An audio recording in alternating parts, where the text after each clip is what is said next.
लोगों को पैसा आना है, जो लोग कभी मतलब स्टडी के साथ मतलब पढ़े लिखे नहीं है, एजुकेटेड नहीं है, लिटरेट पर्सन है, बट वो लोग हमारे आपके बोलने से बड़े प्यार से रिस्पेक्ट के साथ इस प्लेटफॉर्म पे आए हैं, प्राउड फाउंडर बने हैं।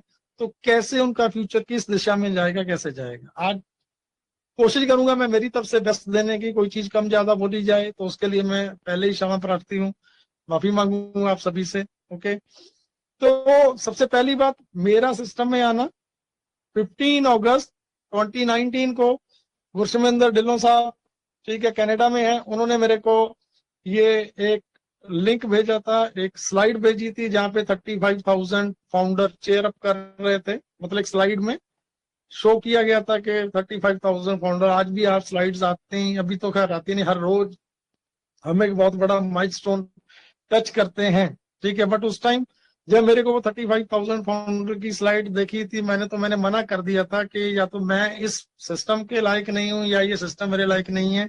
यहाँ पे ऑलरेडी जहाँ पे 35,000 फाउंडर आ चुके हैं, तो मैं कब यहाँ पे अपनी एक पहचान बना पाऊंगा, कब बड़ा कर पाऊंगा?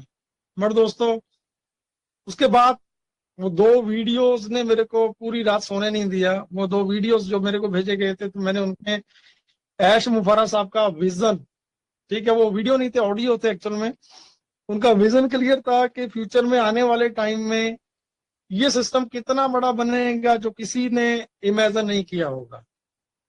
ये एक ऐसा प्लेटफॉर्म, एक ऐसी नई सोच को जन्म देने वाला ये सिस्टम है जो 2 साल 4 साल पहले 3 साल पहले इसको स्टार्टअप किया गया था 2018 में, 2018 में। तो उसी टाइम से डिसाइडेड था कि ये सारी चीजें स्क्रैच से तैयार की जाएंगी, एक एक चीज हमारी खुद की अपनी होगी, एक एक चीज हमारी खुद की अपनी होगी, हमें किसी पे भी डिपेंड नहीं होना है। क्यों? क्योंकि अगर हम इतनी बड़ी सोच के साथ, ये ऐश मुबारक साहब की सोच थी, अगर उनके बारे में बात करें, उन्होंने हार्वर्ड यूनिवर्सिटी से MIT किया है, फैमिली मैन है, तो क्योंकि इतना बड़ा उनको एक सिस्टम देना है इस इंडस्ट्री को, जहां पे फेलियर का कोई चांस ना हो, कोई गुंजाइश ना हो फेल होने की किसी सिंगल एक पर्सन की भी। क्योंकि उनका बैकग्राउंड ऑलरेडी, उन्होंने 25 ईयर्स, सॉरी 22 to 23 या 4 ईयर्स का उनका एक्सपीरियंस रहा है इस इंडस्ट्री का, digital marketing, affiliate marketing, online का, ठीक है, नेटवर्क इंडस्ट्री का। उन्होंने बहुत अच्छे से ब्रीफली, क्लोजली, डीपली स्टडी किया है।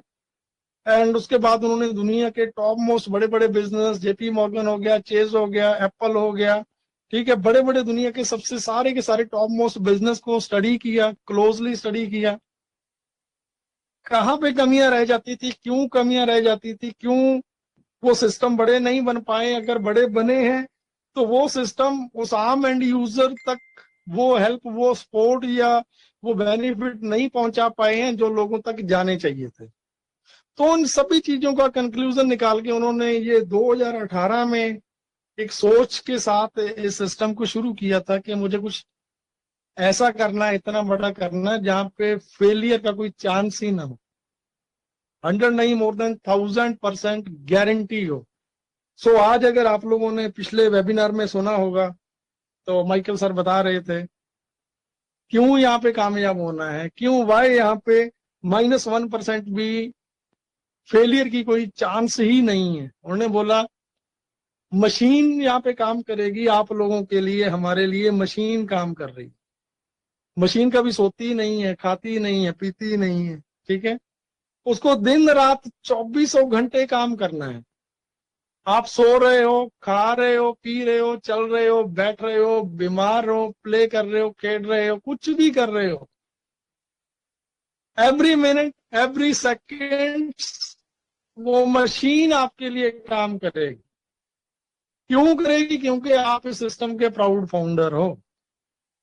तो ये सोच के साथ उन्होंने जब 4 साल पहले 2018 में, 4 साल 5 साल होने वाले हैं, उस टाइम जब इस सोच को शुरू किया था, इस कंप्लीटली बिजनेस मॉडल को सबमिट किया गया था, तो उसी टाइम क्लियर था कि हमें किसी पे डिपेंड नहीं रहना, ऑन पैसे, ग्राउंड रियलिटी से लेके हकीकत तक का जो सफर तय करेगा। टाइम का पता नहीं है कितना टाइम लगेगा, कोई टाइम का पता नहीं है कितना टाइम लगेगा।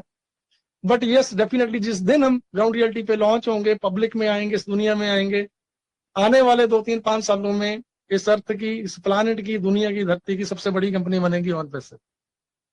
तो ये सोच थी, उसी सोच के साथ अगर आज आप चीजों को कोरिलेट करें, जैसे मैंने काफी मीटिंग्स में बोला है कि एक आईटी प्रोफेशनल के साथ मेरी बात चल रही, तो मुझे किसी ने उनका नंबर दिया, मैंने बात की। तो जो चीजें मैं आज आपको बता रहा हूँ, उस टाइम आज से 2 साल पहले इतनी चीजें नहीं थी, कुछ भी नहीं था, इतनी नॉलेज नहीं थी, इतने एफर्ट्स नहीं थे, इतने वीडियोस नहीं थे, कुछ भी नहीं था ऐसा। वेलकम जी वीराव, लव यू। ठीक है। सो उस टाइम तक हमारे पास ऐसा कुछ भी नहीं था कि जो चीजें हम पब्लिक के सामने रख पाते हैं। सो एक एक चीज को प्री प्लान था कि स्क्रैच से डिजाइन करना, ताकि फ्यूचर में आने वाले टाइम में कुछ ऐसा ना हो कि हम किसी पे डिपेंड हैं, फोकस्ड हैं, और उन्होंने अपने से पीछे हाथ खींच लिया, देन कंपनी किसी पे डिपेंड रह के कुछ भी नहीं करना चाहती थी। इसीलिए ये पहले से ही डिसाइडेड था कि हम जो भी चीज करेंगे, जो भी लेके आएंगे, हमारा खुद का लेके आएंगे। उस जिस आईटी प्रोफेशनल से मेरी बात हुई थी, उन्होंने बोला था कि जसी भाई जितनी बड़ी आप बात कर रहे हो कि दुनिया के complete digital products, complete internet का होल सोल्यूशन, सुबह से लेके रात तक, रात से लेके सुबह तक, आपको जिस किसी पर्पस के लिए भी आपको ऑनलाइन जाना पड़ता है, ऑन पैसे वो कंप्लीट सोल्यूशन एक छत के नीचे एक जगह पे अपनी प्रोडक्शन के अंदर ये सारी चीजें बनाने जा रहा है। तो जब मैंने ये बात उनसे की थी, उन्होंने मेरे को बोला कि आप कंपीट करने की बात कर रहे हो कि आप फेसबुक को कंपीट करोगे, आप गूगल को कंपीट करोगे, आप लिंक्डइन, ट्विटर, इंस्टाग्राम, यूट्यूब, आप कैसे इनसे फाइट कर पाओगे?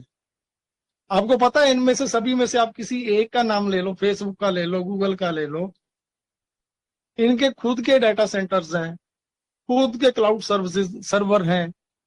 ये 1 मिनट के लिए, 1 सेकेंड्स के लिए भी सिस्टम डाउन नहीं हो सकता है। तो इसके लिए क्या प्रिपरेशन है, क्या है आपके पास, आपकी कंपनी में क्या आपके खुद के डाटा सेंटर्स हैं? तो उस टाइम मेरे पास कोई आंसर नहीं था। मैं क्या, नहीं आज नहीं है बट होंगे। खुद के सर्वर हैं? नहीं आज नहीं है, होंगे। दोस्तों ये बात मैं बड़ा सिंपल वे में, देसी भाषा में, जो एक आम लिटरेट पर्सन भी है, जो पढ़ा लिखा नहीं है, उसको भी समझ आ जाए, मैं उस लैंग्वेज में बातें करूंगा जो आप समझ पाओगे। नहीं है हमारे पास, ना उस टाइम डाटा सेंटर थे, ना सर्वर्स थे, ना इतना स्टाफ था। ओनली दैट टाइम कोई 128 समथिंग का स्टाफ था, जो हमारा ऑफिस बेंगलोर में वर्क कर रहा था। उससे पहले वो कलकत्ता में था, कोलकाता से शिफ्ट होके सारे के सारा बाइंड अप करके बेंगलोर आया था। तो ऐसा